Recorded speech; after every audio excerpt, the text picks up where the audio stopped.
오늘 우리에게 주시는 하나님의 말씀을 함께 찾아보도록 하겠습니다.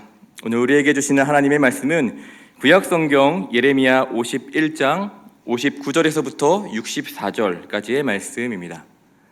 예레미야 51장 59절에서 64절까지의 말씀, 제가 가진 성경으로 구약성경 1140면에 위치해 있습니다. 저와 여러분들이 한 절씩 돌아가면서 교독하시고 마지막 64절 말씀은 한 목소리로 한 마음으로 같이 봉독하도록 하겠습니다. 제가 먼저 읽습니다. 유다의 시드기야 왕 제4년에 마세야의 손자 네리야의 아들 스라야가 그 왕과 함께 바벨론으로 갈 때에 선지자 예레미야가 그에게 말씀을 명령하니 스라야는 병창감이더라.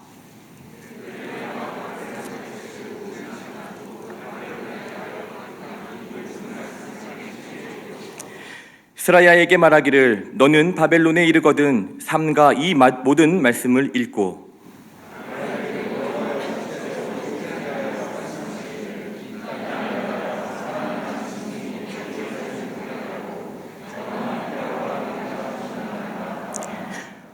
너는 이 책 읽기를 다 한 후에 책에 돌을 메어 유브라데 강 속에 던지며 함께 읽습니다. 말하기를 바벨론이 나의 재난 때문에 이같이 몰락하여 다시 일어서지 못하리니 그들이 피폐하리라 하니라. 예레미야의 말이 이에 끝나니라. 아멘. 이 시간 우리는 늘 이제 예배를 시작함에 있어서 입술로 그리고 마음으로 찬양을 고백하면서 예배의 자리로 나아가게 되어지죠. 여느 때와 마찬가지였습니다. 오늘도 동일하였죠. 일찍 오신 분들 혹여나 조금은 늦더라도 이 자리에 나와서 예배를 시작할 때에 우리들은 몇 곡의 찬양들을 함께 고백하며 나아갔던 것을 기억하고 계실 겁니다.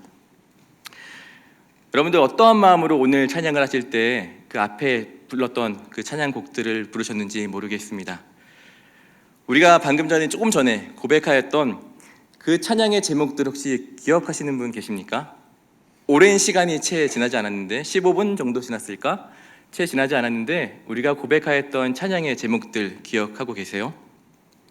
두 가지 찬양이었습니다. 대단한 믿음 없어도 라고 하는 찬양을 우리가 함께 고백을 하였고요. 그리고 두 번째로 표대를 향하여 라고 하는 제목의 찬양을 우리들은 고백하면서 나아왔습니다. 아마 이 찬양을 알고 계시는 분들도 있을 것이고 아마 처음 듣고 처음 고백하시는 분들도 분명 이 자리에 계실지 모르겠습니다. 말씀을 시작하면서 우리가 방금 전에 고백하였던 그 찬양의 가사들을 잠깐 되새기면서 오늘의 말씀을 시작하려고 합니다. 먼저 내게 믿음 없어도 라고 고백했던 이 찬양, 그 가사의 시작이 다음과 같았어요. 한번 기억을 더듬어 보세요. 이랬습니다. 내게 대단한 믿음 없어도 주를 따를 만한 용기와 힘 없어도 나의 연약함을 사용하시는 주님, 나의 삶을 완성하십니다 라고 하는 찬양의 가사로 우리들은 그 첫 번째 찬양을 불렀고요. 어떻게 보면 이게 굉장히 우리의 고백과도 일상의 고백과도 참 많이 닮아 있는 것을 깨닫게 되어집니다. 그리고 이어서 함께 고백하였던 찬양 표대를 향하여 라고 하는 그 찬양의 가사는 다음과 같은 내용이 담겨 있었습니다. 내게 유익하던 것을 다 해로 여기네. 구주를 위하여 모두 다 버리네. 모든 것을 잃어버려도 나 아깝지 않음은 예수를 아는 바로 그 지식이 가장 고상함이라. 표대를 향하여 그리스도 예수 안에서 부름의 상을 위하여 달려간다. 앞에 계신 그리스도께로 달려가겠노라 라고 하였던 찬양, 그 가사의 고백이 바로 저와 여러분들의 방금 전의 고백이었습니다. 빌립보서 3장 14절 바울이 하였던 그 고백이 찬양의 가사로 쓰여진 곡이 바로 표대를 향하여 라고 하는 곡이었습니다. 이와 같은 찬양의 고백이 그저 한순간에 불렀던 노래가 아니라 삶에서 드러나게 되어지는 우리의 고백이 되어지기를 간절히 소망합니다. 그런데 사실 방금 우리가 고백하였던 이 찬양의 가사와 같은 삶을 우리보다 앞서서 그리고 우리보다 먼저 살아갔던 한 사람을 우리는 오늘 마주하고자 합니다.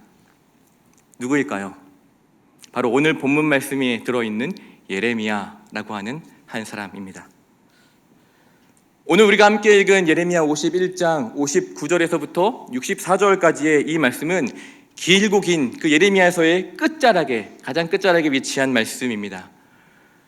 사실 예레미야서는 총 52장으로 구성되어져 있는데 마지막 52장의 말씀은 모든 말씀을 조금 마무리하게 되어지는 말씀으로 그 안에는 예레미야에 대한 언급이 나와 있진 않거든요. 그렇기 때문에 실제적으로 가장 예레미야의 마지막 말씀으로 여기게 되어지는 것은 우리가 오늘 함께 읽었던 이 본문 말씀이다라는 것입니다. 그런데 오늘 우리가 읽은 이 말씀을 자세히 살펴보면요, 이 말씀은 기존에 예레미야가 말씀을 선포하는 방식과는 조금 다른 방식으로 선포되어지는 말씀이에요. 기존에는 예레미야가 이야기를 합니다. 예레미야가 하나님께서 말씀하여 주신 그 음성을 듣고 그것들을 선포하죠. 그러면 그 옆에 있는 바룩이라고 하는 사람이 예레미야가 선포한 그 말씀을 듣고 받아 적습니다. 이렇게 전하여진 것이 예레미야서이고요. 그런데 오늘 말씀은 조금 다른 방식입니다. 오늘 말씀은요, 예레미야가 바벨론에 닥칠 재난에 대하여서 직접 본인의 손으로 꾹꾹 눌러 담아 쓰기 시작합니다. 그리고 그 기록된 말씀을 다른 이에게 전하여 주며 전해라 라고 말씀하는 것을 보게 되어지죠. 그의 마음을 담아 깊이 눌러쓰고 자세하게 언급되어진, 어떻게 보면 예레미야의 말씀 가운데에서도 가장 그의 깊은 마음이 담겨진 말씀이 이 말씀이 되지 않을까라는 생각을 해보게 되어집니다. 오늘 말씀이 시작될 때 예레미야 이 51장 59절의 말씀, 거기를 살펴보면 배경을 다음과 같이 이야기를 합니다. 시드기야 왕 제4년이라는 배경을 제시하면서 오늘의 말씀은 시작되어지죠.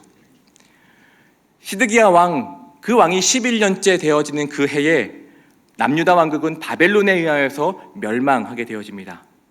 그런데 오늘 말씀은 멸망하기 전 약 7년에서 8년 정도 전쯤에 쓰여진 말씀이다라는 것을 우리들은 깨닫게 되어지죠. 조금 더 구체적인 이야기를 나눠보자면 사실 이 말씀이 쓰여지기 이전에 이미 앞서서 두 차례 이 남유다의 백성들은, 많은 백성들은 바벨론의 포로로 이미 끌려가 있는 상황입니다. 아마 여러분들 알고 계시겠지만 첫 번째 포로로 끌려갔을 때에 우리가 너무나 잘 알고 있는 다니엘과 세 친구들이 1차 포로로 바벨론으로 끌려간 상황이었고요. 2차로 에스겔이라고 하는, 알고 계시죠? 에스겔이 2차 포로로 바벨론에 끌려가 있는, 이미 그곳에 머물러 있는 상황이다라는 거죠. 당연히, 그리고 마땅히 멸망까지는 아직 7년 혹은 8년의 시간이 남아있지만 그렇다 할지라도 여전히 바벨론의 영향 아래 남아있는 남유다의 상황임을 우리들은 깨닫게 되어진다라는 거죠.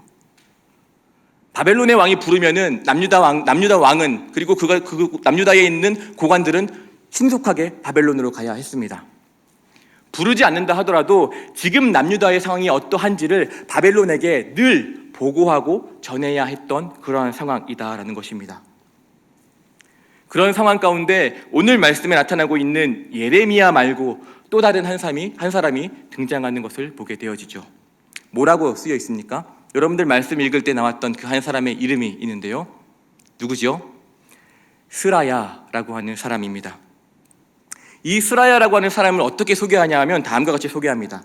그는 마세야의 손자이며 네리야의 아들이다라고 예레미야 36장 말씀에서 이미 이야기하고 있죠.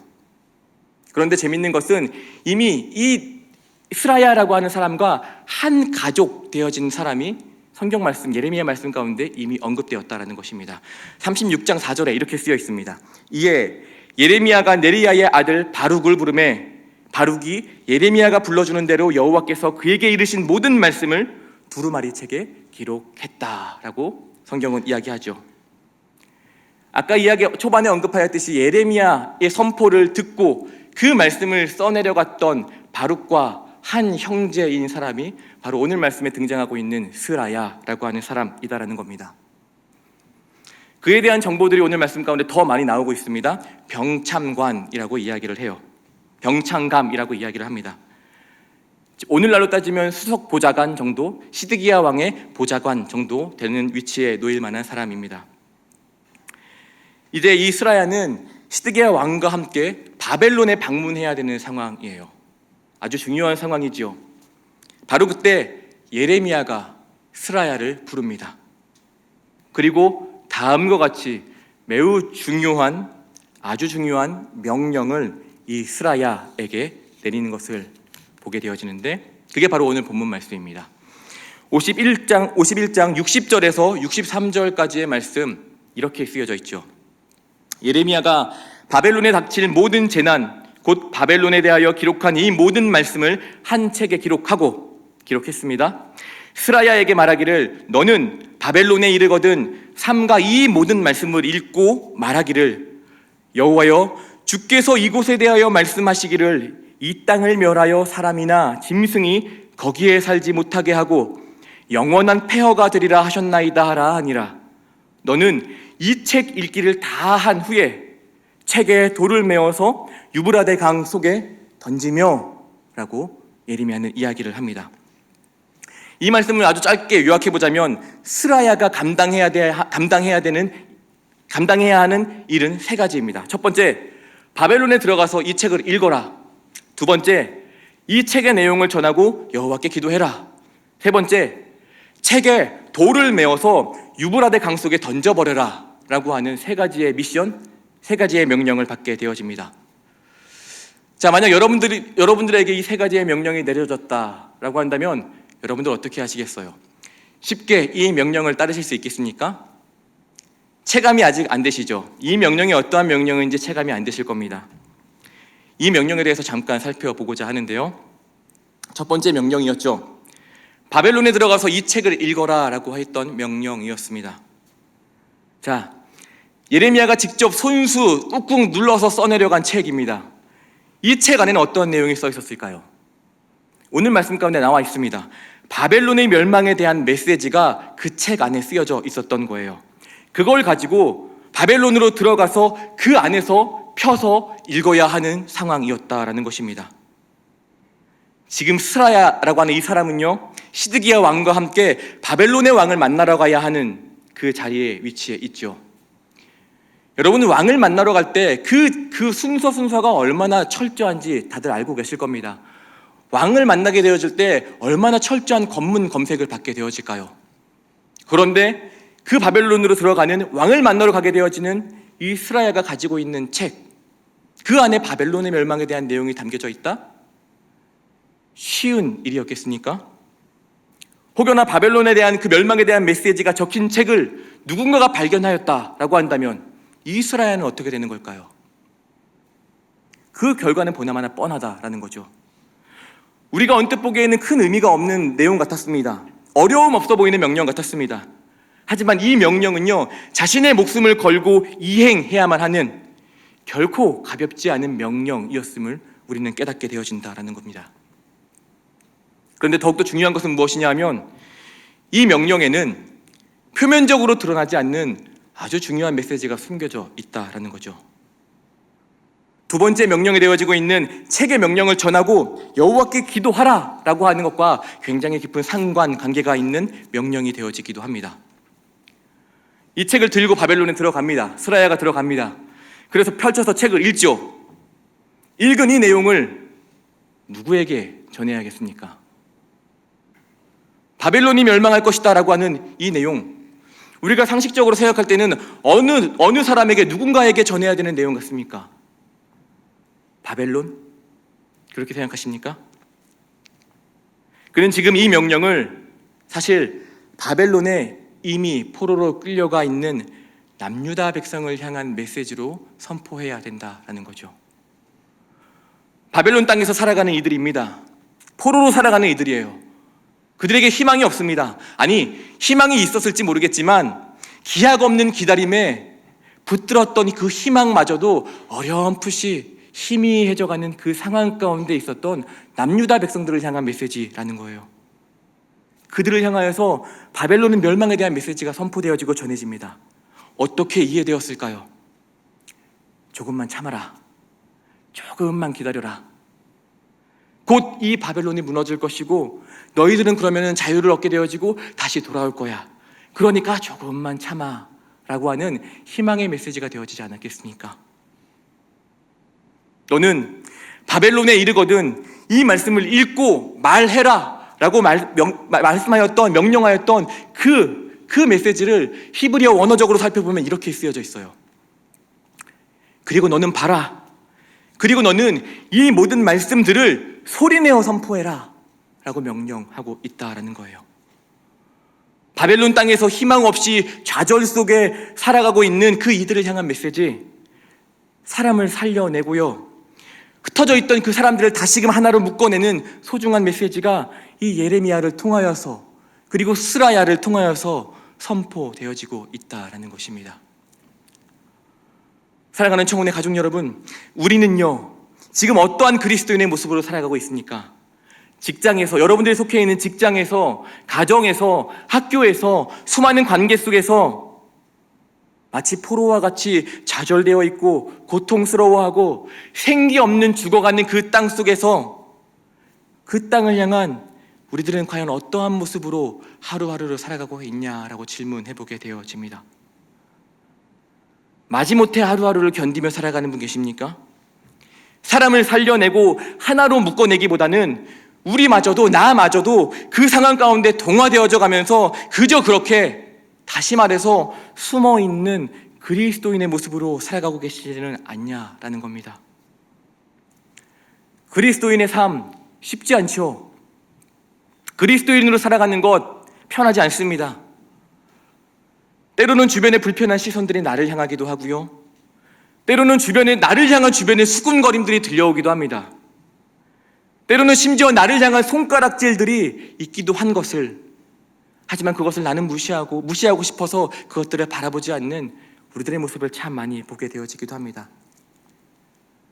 그런데 우리는 기억할 수 있어야 한다는 거예요. 오늘 말씀에 등장하고 있는 예레미야와 같이, 스라야와 같이 포로된 자들을 위하여 하나님이 주신 그 생명의 말씀을 붙들고 그들을 살려내기 위하여 하나님의 보내시는 그 땅으로 목숨을 걸면서까지 들어가는 그 모습들을 우리들은 기억할 수 있어야 한다라는 것입니다.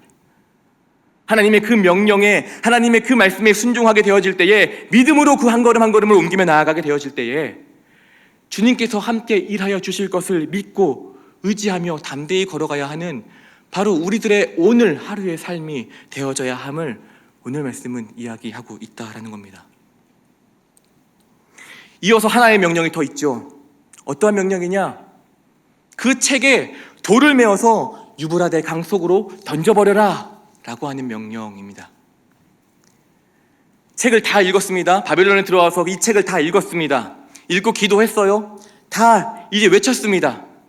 이제는 그 책을 돌에 메어서 유브라데 강으로 던져야 합니다. 그런데 이 모습을 우리 한번 곰곰이 생각해 볼 수 있으면 좋겠습니다. 이 책은 어떠한 책이에요? 바벨론의 심판에 대하여서 적혀져 있는 책이죠. 그렇다면 사실 이 책은요, 이곳저곳을 돌아가며 바벨론 사람들이 읽고 경각심을 느끼고 그들의 반성과 회개가 일어나게 해야 하는 그런 역할을 감당하는 책이어야 한다라는 겁니다. 그런데 오늘 말씀에 따르자면 어땠을까요? 그렇게 힘들게 꼭꼭 숨겨서 바벨론에 가지고 들어간 책. 그런데 그 책을 다른 사람들은 아무도 읽지 못했습니다. 이스라야만 읽었어요. 그리고 그 읽은 내용을 바벨론 사람들에게 선포하고 외친 것도 아닙니다. 포로된 자들에게 선포하고, 선포가 끝났으니 그 책을 묶어서 강에다가 던져버려야 하는 상황이다라는 거죠. 정작 바벨론에 대한 말씀인데 바벨론 사람들은 듣지 못한 채 그저 강에 가라앉고 마는 그 상황이 되어버린 것을 우리들은 보게 되어진다라는 거죠. 무엇을 의미하는 걸까? 깊은 물에 가라앉아버리고만 하나님의 심판 명령이 적혀져 있는 이 책과 같이 다시는 떠오르지도 못하도록 바벨론을 심판하시고 멸망시키실 것을 상징적으로 표현하는 그 모습을 오늘 말씀은 이야기하고 있습니다. 사실 이 열방에 대한 선포는, 특히 이 바벨론에 대한 내용은요, 더욱 열방을 모조리 심판하겠다라고 하는 선포의 목적이 있는 책이 아닙니다. 자세히 살펴보면 열방 선포에 대한 말씀을 듣는 이들은요, 남유다 회중들이었다라고 이야기했잖아요. 결국 이 말씀의 모든 의도는 열방에 대한 하나님의 선포를 통하여서 하나님께서 오늘 이 시간 친히 이 모든 역사들을 주관해 가고 계시다라는 것을 말씀하고 전하고자 했다라는 것입니다. 열방을 심판하는 메시지를 통하여서도 하나님께서는 남유다 백성들을 얼마나 사랑하시는지 그 사랑하심의 마음을 전하고자 하였던 것이 바로 오늘의 말씀임을 우리들은 깨닫게 되어집니다. 그런데 오늘의 말씀을 묵상하고 준비하면서 한번 이런 생각을 해보게 되었습니다. 오늘 말씀 속에서 이 스라야에게 명령하는 예레미야의 모습을 보면은요, 굉장히 단호해요. 굉장히 정확하고 딱딱하고 단단합니다. 하나님의 뜻을 매우 잘 알고 있는 것 같이 보여지고요, 분별하면서 또 자신에게 붙어있는 그 여호와 하나님의 촛불, 꺼지지 않는 그 촛불을 다른 누군가 그 스라야에게 붙여주는 역할을 감당하는 것이 오늘 말씀에 등장하고 있는 예레미야의 모습이다라는 거예요. 그때 불현듯 이런 생각이 들었습니다. 이게 예레미야서에서 나타나는 마지막 예레미야의 모습이구나. 마지막 명령이고 마지막으로 하나님의 뜻을 전하고 있는 예레미야의 모습이 바로 이 말씀이구나. 그렇다면 예레미야의 첫 모습은 어땠는가? 갑자기 이것이 궁금해지더라고요. 그러면서 성경책을 다시 앞으로 쭉 돌려보았습니다. 51장 끝자락의 말씀에서 다시 앞으로 넘어와서 1장 말씀을 살펴보기 시작했습니다. 하나님께서 예레미야를 부르십니다. 그리고 하나님과 예레미야가 처음 조우하게 되어지고 하나님께서 예레미야에게 선포하시는 말씀, 그 말씀을 보게 되었습니다. 하나님과 예레미야의 첫 만남, 성경은 이렇게 기록합니다. 예레미야 1장 6절에서부터 7절까지의 말씀, 이렇게 쓰여 있죠. 내가 이르되 슬프도소이다. 주 여호와여 보소서. 나는 아이입니다. 말할 줄 알지 못하는 자입니다. 여호와께서 내게 이르시되 너는 아이라 말하지 말고 내가 너를 누구에게 보내든지 너는 가라. 내가 내게 무엇을 명령하든지 너는 말을 해라. 이게 바로 여호와 하나님과 예레미야와의 첫 번째 만남이었습니다. 보이십니까? 오늘 우리가 예배를 시작하면서 처음 고백하였던 찬양 기억나세요? 그 찬양이 우리가 고백하였던 찬양의 가사와 참 많이 닮아 있습니다. 오늘 말씀을 시작하면 그 찬양의 가사를 나누었지요. 이런 찬양이었죠. 내게 대단한 믿음 없어도, 주를 따를 만한 용기와 힘 없어도 나의 연약함 사용하시는 주님, 그 당신께서, 그 주님께서, 그 여호와 하나님께서 나의 삶을 완성해 가십니다 라고 고백하였던 찬양의 가사였습니다. 하나님, 저는 아이와 같습니다. 어떤 말도 할 줄 모르는데 저를 들어서 사용하시겠다라고요? 라고 이야기하는 예레미야의 모습이었죠. 그는 이렇게 여호와 하나님과 처음 발걸음을 내딛고 동행하였습니다. 그리고 시간이 참 많이 흘렀죠.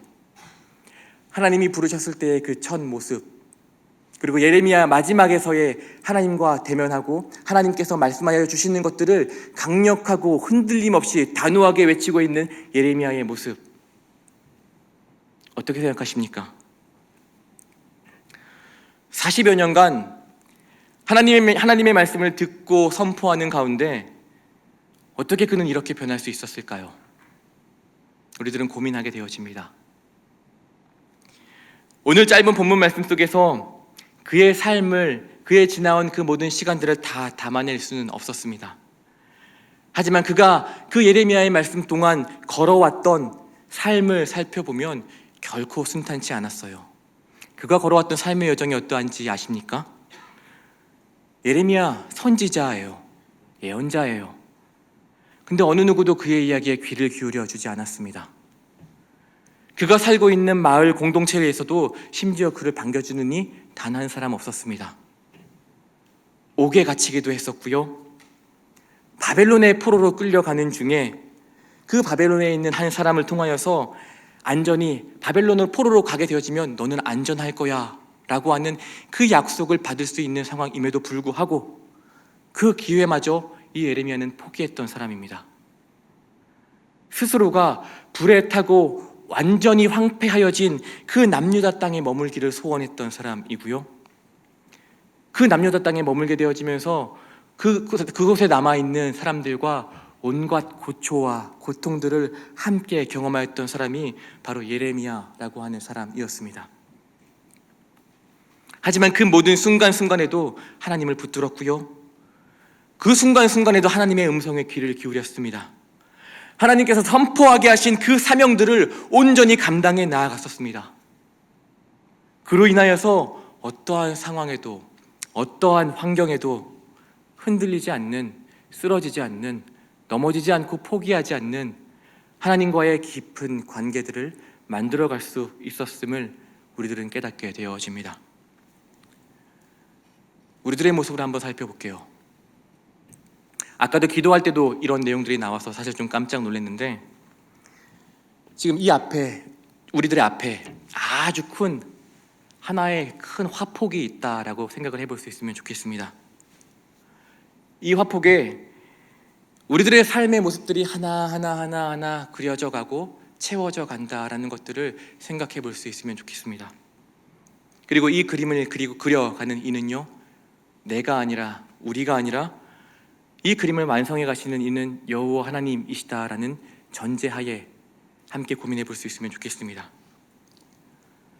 큰 그림을 그리는 작가만이 시작할 때부터 이 그림이 어떻게 완성되어질 것이고 어떠한 방향으로 흘러갈 것임을 알고 있습니다.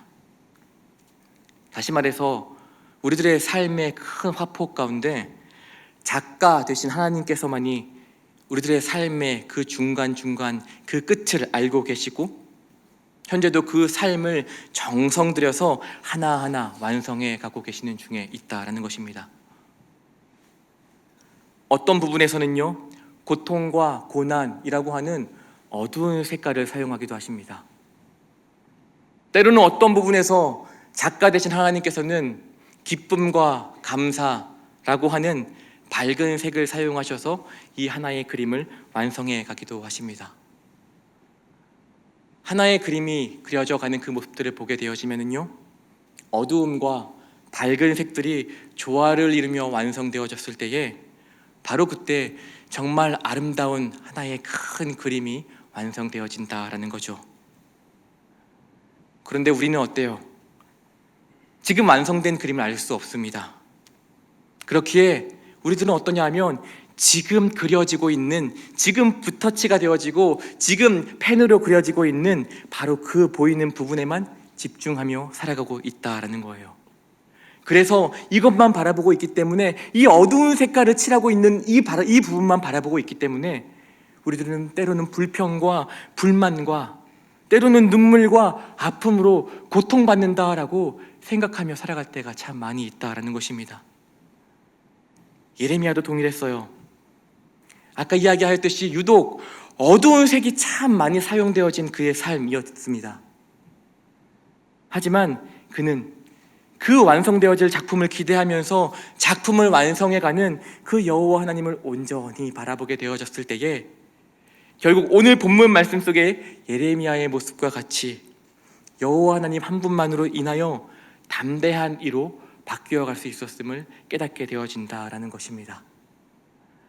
아이와 같은 자, 두려움에 떨던 자, 말 한마디 못할 것 같다라고 하였던 그 자가 하나님을 통하여 하나님을 온전히 신뢰하고 그 어두움의 터널들과 그 힘들고 고통과 고난의 시간들을 경험하고 나니 어떠한 것도 두려워하지 않는 담대한 이로 변화되어져 있는 것을 우리들은 보게 되어집니다.